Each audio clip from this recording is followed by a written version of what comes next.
Hey guys, what's going on? I'm John Malecki, and in this video I'm going to finish this live edge slab and I'm going to show you some tips and tricks so you can do the same. Check it out.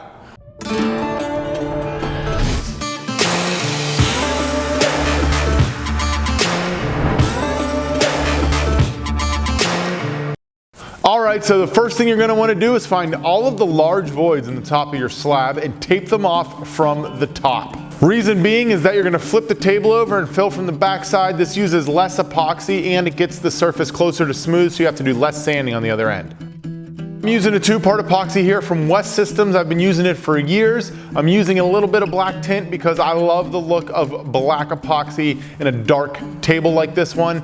This is a slow setting epoxy, which is what you want to use in applications like this. It seeps in and all the bubbles rise out. Once you have it poured into the large void, what you're going to want to do is hit it with some MAP gas or a butane torch. That will release the bubbles from the surface, and just pay attention to it for the next few hours as bubbles will rise. Just hit those with the torch and they will pop. You're then going to flip the slab back over and you're going to begin sanding down all of the hardened epoxy after you remove the tape. You're going to start out with an 80 grit or an aggressive grit on either a Festool Rotex or a belt sander. I highly suggest using something that is an aggressive sander for this part. What you're going to notice is there will be some voids, holes, and bubbles, things that came up in the drying process. You're going to fill those with a quick setting epoxy using the same dye as you did on the slow setting epoxy.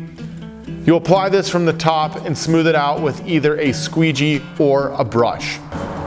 Holding the sander flat, start to flatten out all of the epoxy that you filled from the back side.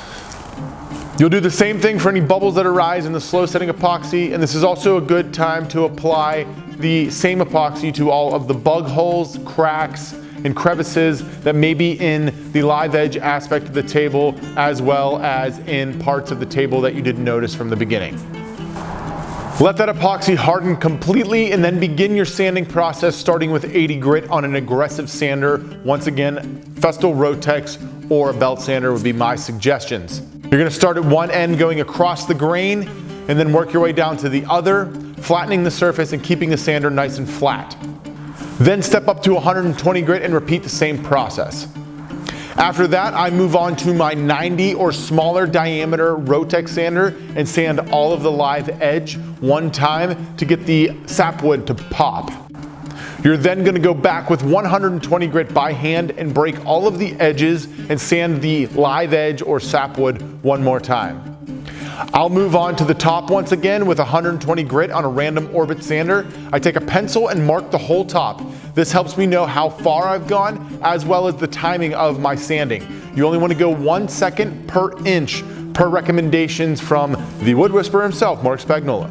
After sanding is complete, you want to wipe the whole surface down with a tack cloth. This will give you a nice clean surface to begin to apply the finish. The product I prefer to finish all of my hardwood slab surfaces with nowadays is called Rubio Monocoat. If you're interested, I have a link down below. This is not a sponsored build. I just love this product. Saves you a ton of time and it goes on silky smooth and it's very, very easy to use.